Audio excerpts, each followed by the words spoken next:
Hello everyone, Justin here, and I have Maverick with us today, and he's going to help me make a video for you. This video is called Invite Horses into the Human Element. So Maverick lived out on 1,000 acres in the wilds of Colorado, so he learned the game of life, and I want to share that with you today in this video. One of the things we're going to do is establish a feedback loop. And in order to invite a horse into the human element, we've got to ask them questions, observe their feedback, and be willing to make changes in ourselves, present again of what we expect from them. And then we can build upon that. So I created 5 levels of horsemanship, and past videos explain a lot more in depth than I will in this video, but level 1, grooming for mindset, we got to go inward. What are we thinking? What are we feeling? To present outward our attitude and action. We share the 4 things: thoughts, emotions, attitude, actions, with the horse. They have them too. He has thoughts, he has emotions, he has an attitude, and he has actions. And those actions are direct reflections of his attitude, his emotions, and his thoughts.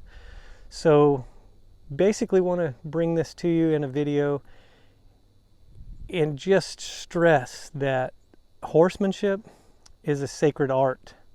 It's a set aside or set apart practice of self-study. We can actually look through the eyes of a horse, in other words, see ourselves through their eyes. What they are seeing, what they're perceiving of us is mirrored back, from what we present. They mirror that back to us.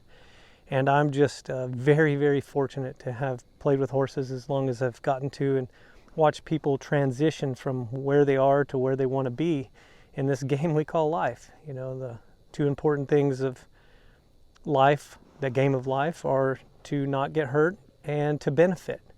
So horses are masters at that. They understand it. And if we allow them to teach us and open our eyes and our ears to it, we will actually get to study ourselves through playing with horses. So what I'm going to do today is I want to ask him to do this obstacle I have behind me, and I'm going to present to him what I expect from him. So you'll get to see, essentially we trade places, we shapeshift. In other words, shape-shifting is like, if I really want to understand Maverick, I've got to kind of think I am Maverick.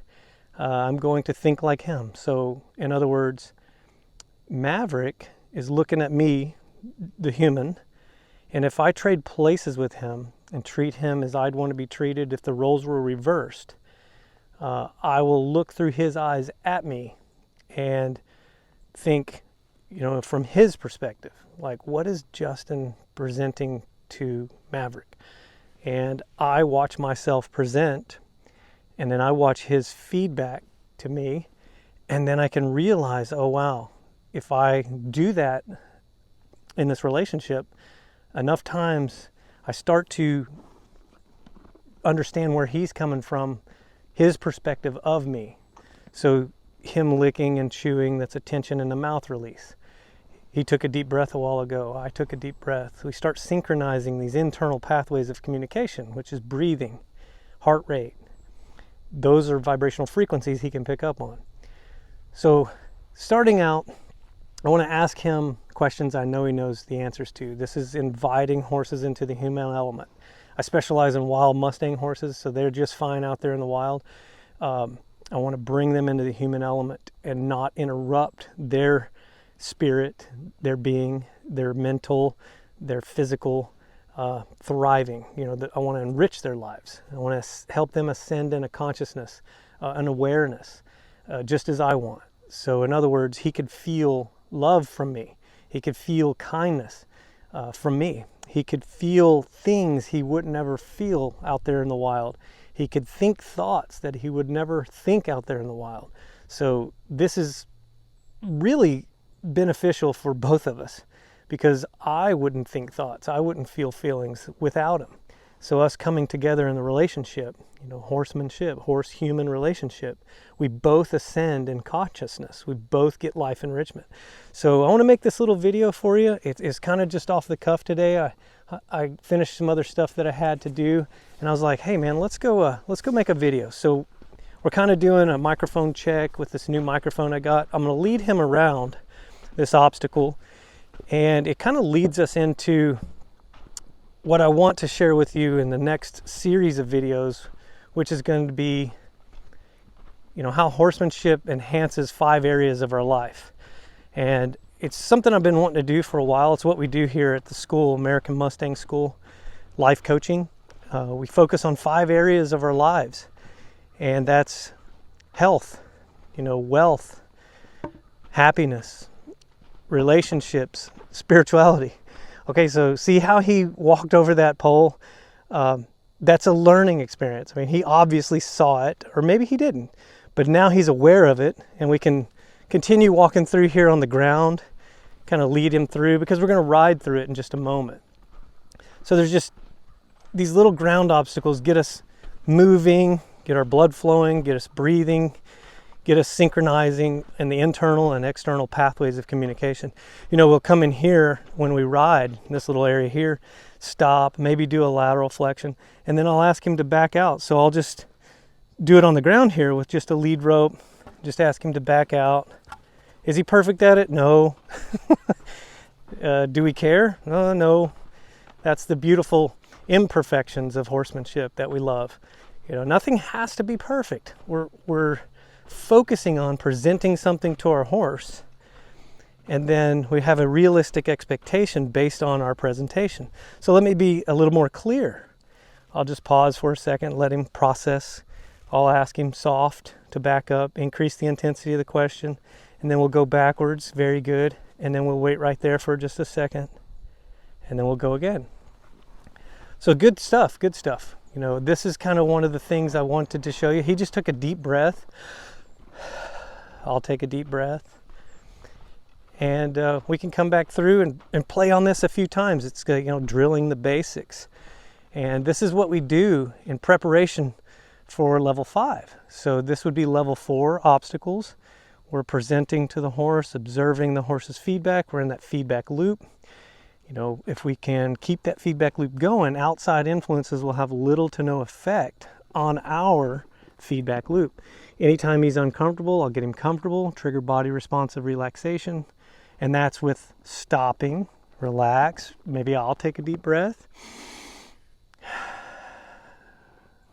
Relax. Allow him to feel that vibrational frequency change, and then he can take a deep breath and relax. And then I'll ask him the same question. I'll just start soft, increase the intensity. This is the 3rd time.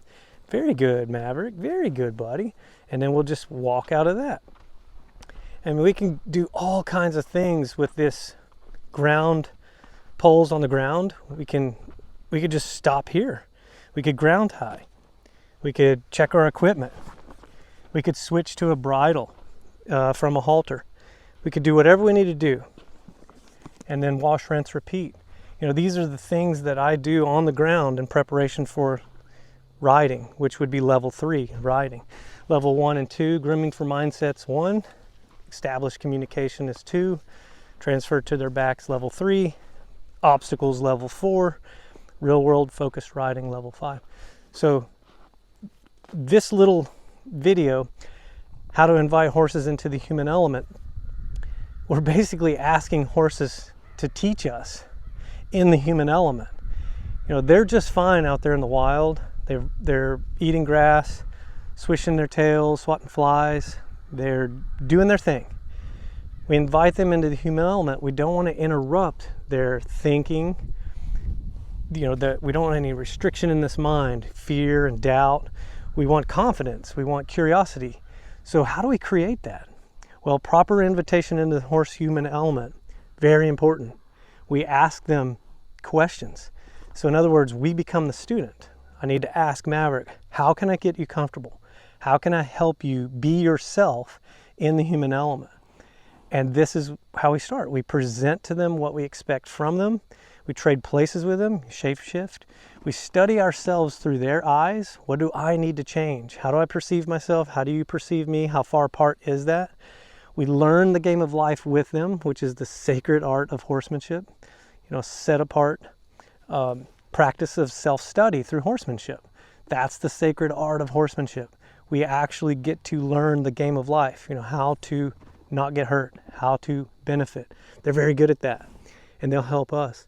This video is a preparation for the 5 areas of life videos I plan to do. You know, it starts with, you know, that number 5 is real important, so I need to explain that just a little bit. 5 represents transformation. So if we're doing 5-part series of 5 questions I ask every horse to get a deeper understanding of that horse, allow them to have a deeper understanding of me, and then vice versa, I get a deeper understanding of myself, he gets a deeper understanding of himself, and this relationship starts to merge and intertwine and interweave into life enrichment for both of us as we ascend in consciousness, conscious awareness of ourselves in this human element together. That way, when I'm on his back and we go into the horse element, he's actually like, oh, hey, I'm really comfortable in the horse element, let me show you. And we've already traded back and forth in teaching and learning and observing and guiding to where he really gets it as far as like, oh, I can help you get comfortable when you're not. I feel your vibrational frequency change. You know, you've restricted in muscle, you're short and shallow breathing, your hands aren't like they usually are. Let me help relax you. And see, that's what they do. That's the sacred art of horsemanship. That is something I cannot train a horse to do. They already have it, but I know how to unlock it and let them reveal it to me and others. That's why our school has been so successful. You know, this inviting the horse equals transformation for both of you.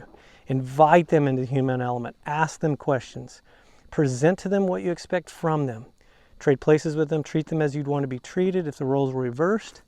And then you can consciously ascend into life enrichment, both of you, in this game of life. So let me bring him a little bit closer because I want you to see his eyes, how beautiful this horse's eyes are. And I hope I'm in the frame.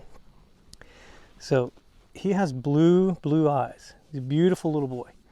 So what I'm going to do is take this bridle. Of course, it's a bitless bridle. Justin Dunn bitless bridle. If you want the affiliate link that I have through Weaver Leather to purchase one of these, I always put it in the first comment or second, sometimes third, and you can click on that link and order it. You know, there's holiday time coming up. People would like to have it. Definitely want to share that link with you if you want to purchase one and get a discount. So this is a bitless bridle, doesn't have a metal bit to go in his mouth.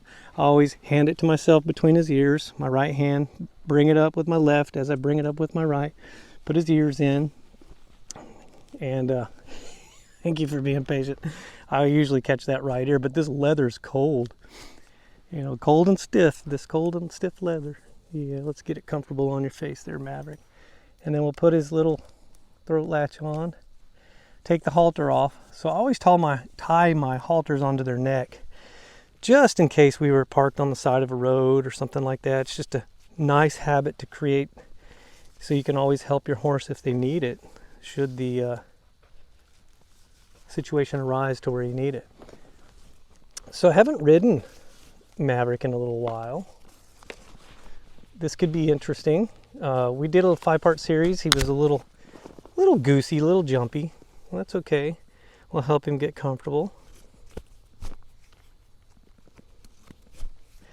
And again, I'll take a rein, and I always take and do a lateral flexion.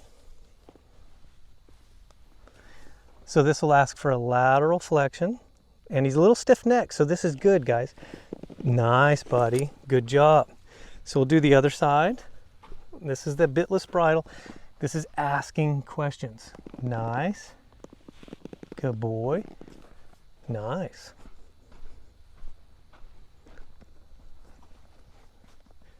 We'll ask him again. So see how he's kind of high-headed there? We'll just ask this pressure there. Good boy. So see how high his head is, kind of stiffed in the neck? this is not an invitation to get on his back.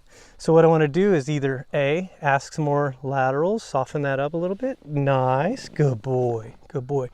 I could ask him a 5-part series of questions. So I'll ask him 1 step back. Good, very good. He took more than one. Let him think a minute. Nice. Let's ask him to just do a little circle here. So we'll go to the left. Go ahead, buddy. Go ahead. Yeah, there you go.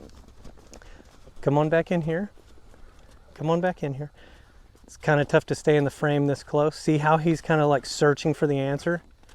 Come on, you can do it. Come on, you can do it.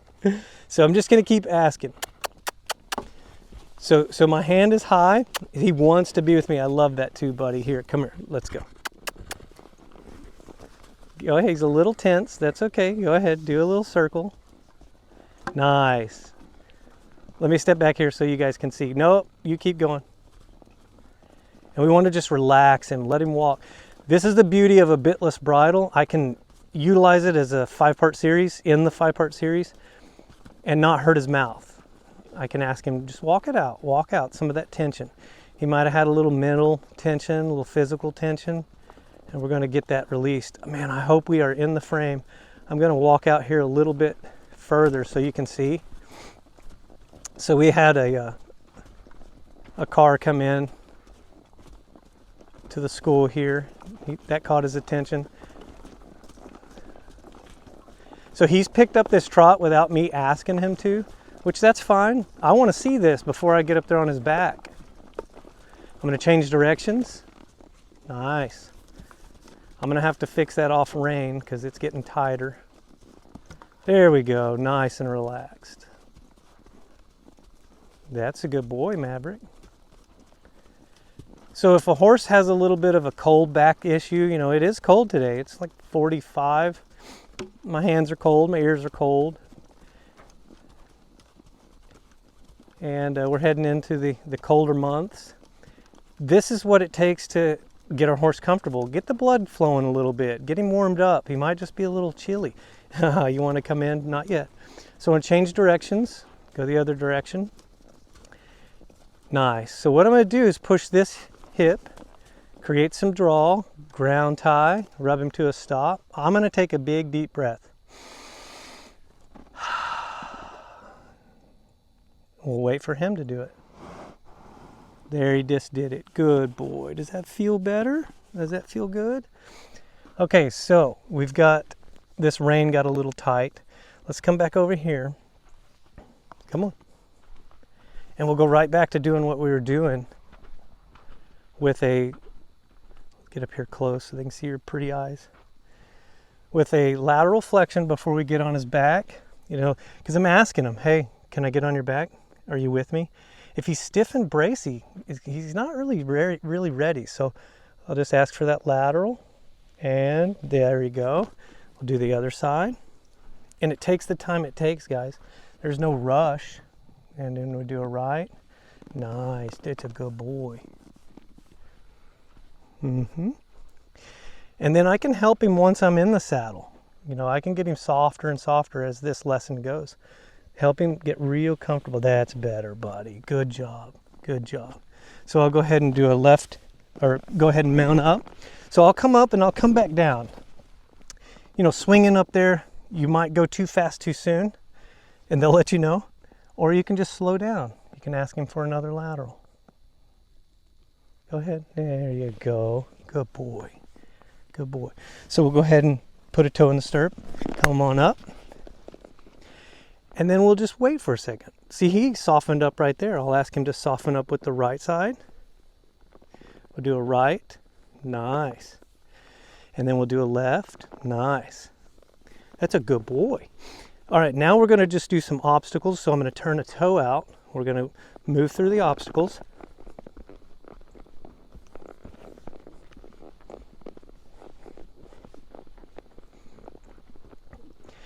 And then we'll do a one rein stop.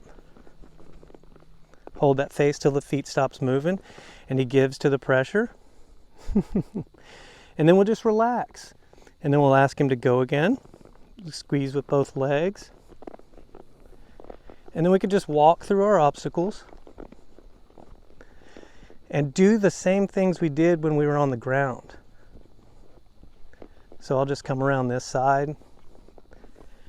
And I'll come, that's okay, he bumped it, not a big deal. Nothing's perfect. That's a nice little release, good boy. And then we'll come back through.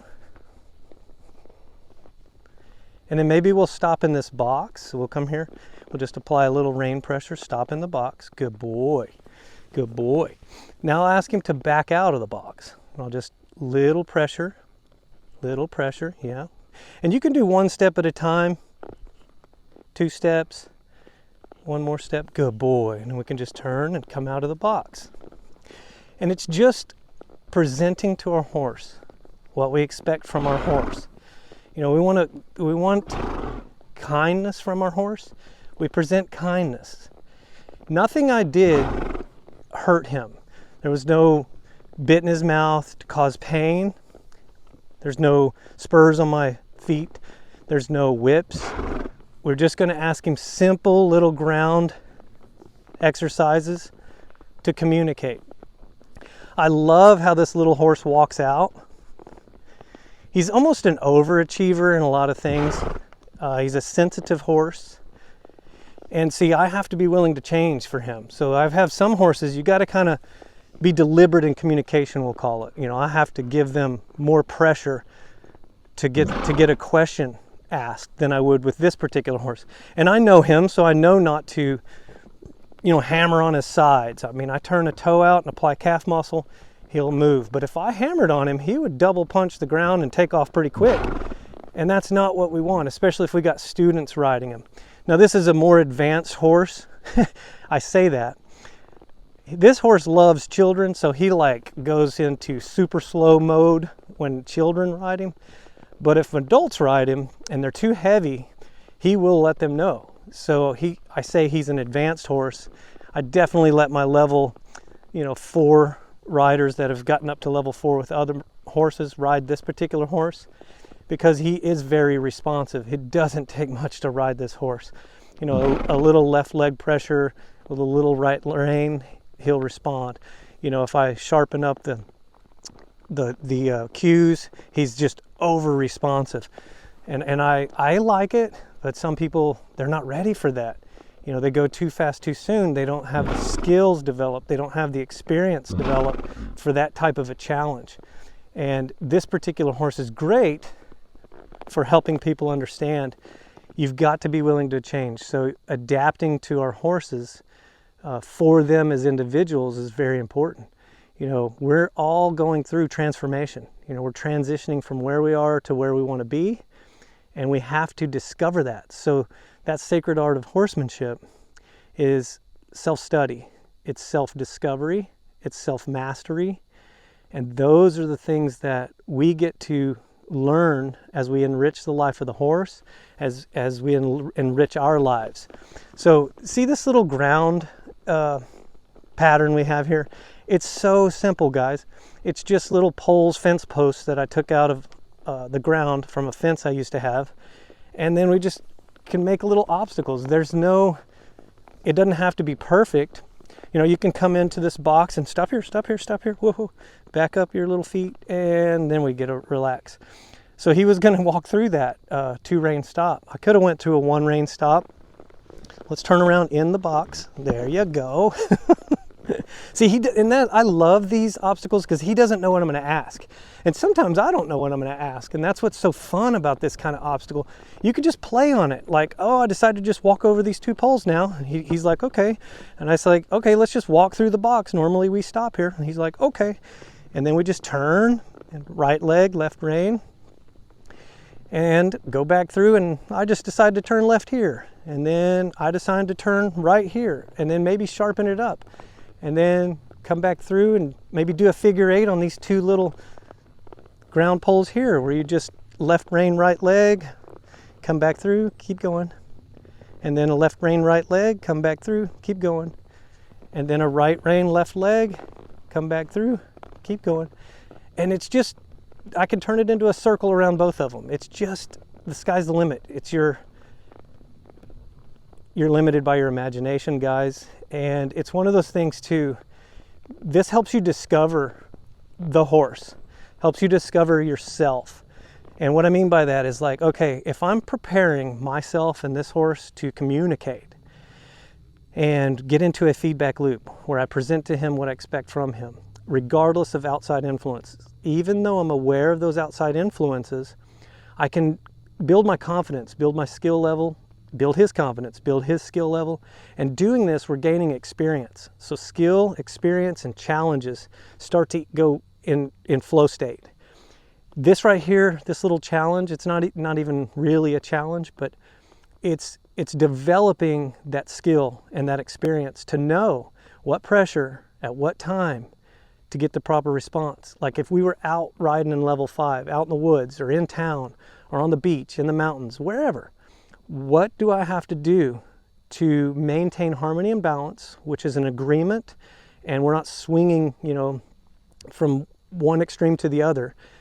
We are flow. We've developed a skill, an awareness, and understand that what I present to him is what I can expect from him.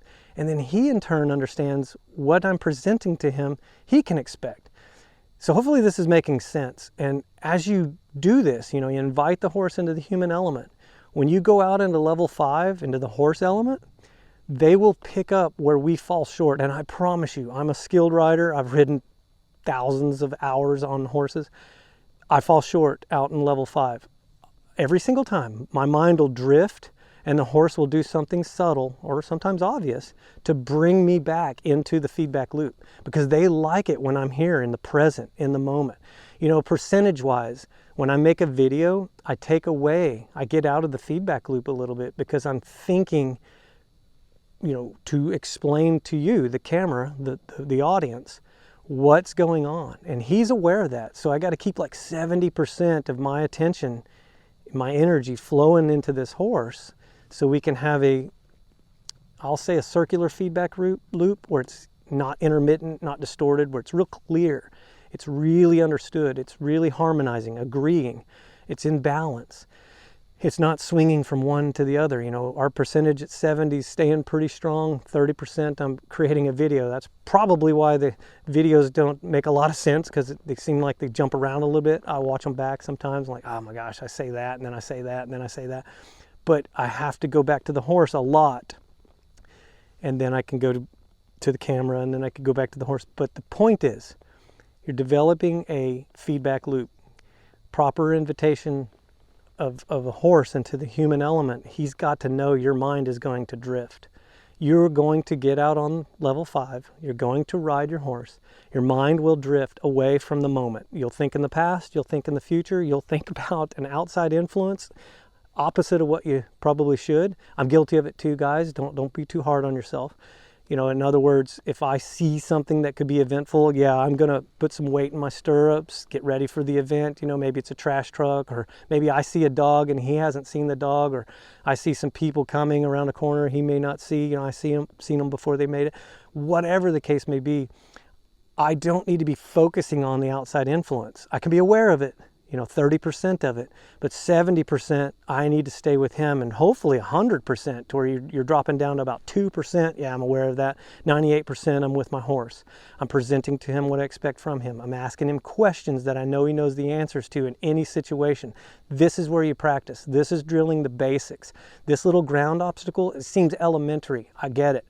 But I've taught hundreds of people on this little obstacle alone how to engage in communication with their horse. What's their hand doing? What's their leg doing? How are they breathing? How's their balance? What's the alignment in their spine and the horse's spine? Are you way off center, or are you on center?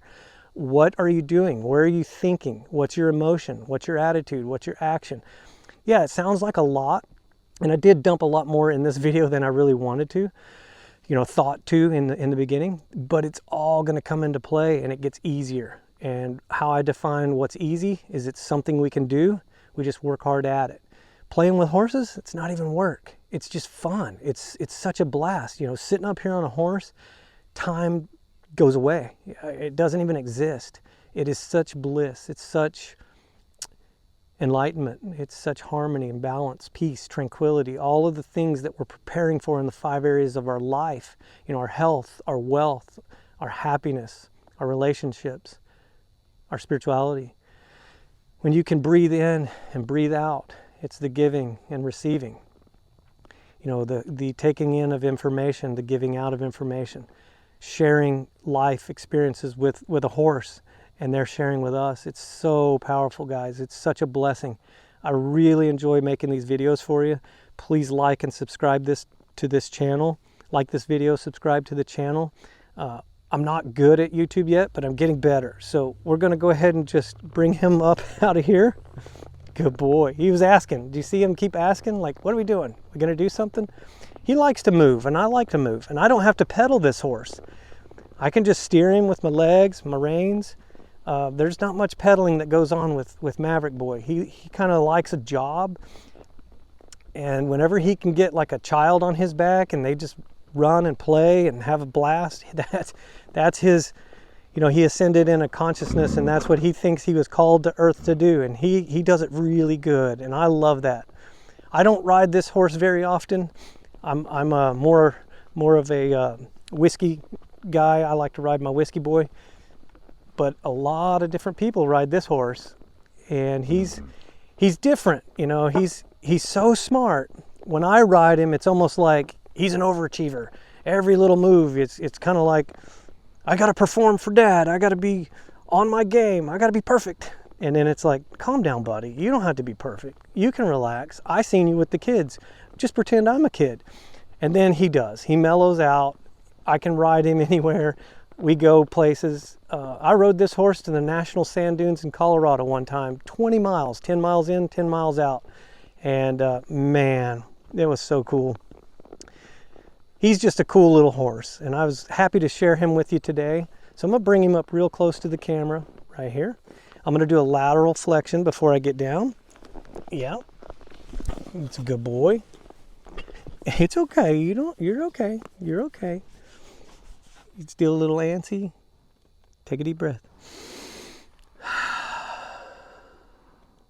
Take a deep breath. You know you want to.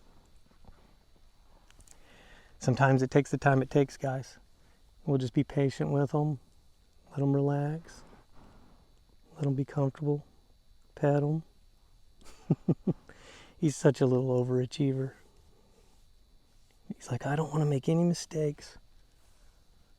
You did good, buddy. You did real good today. I'm proud of you. Do you have fun?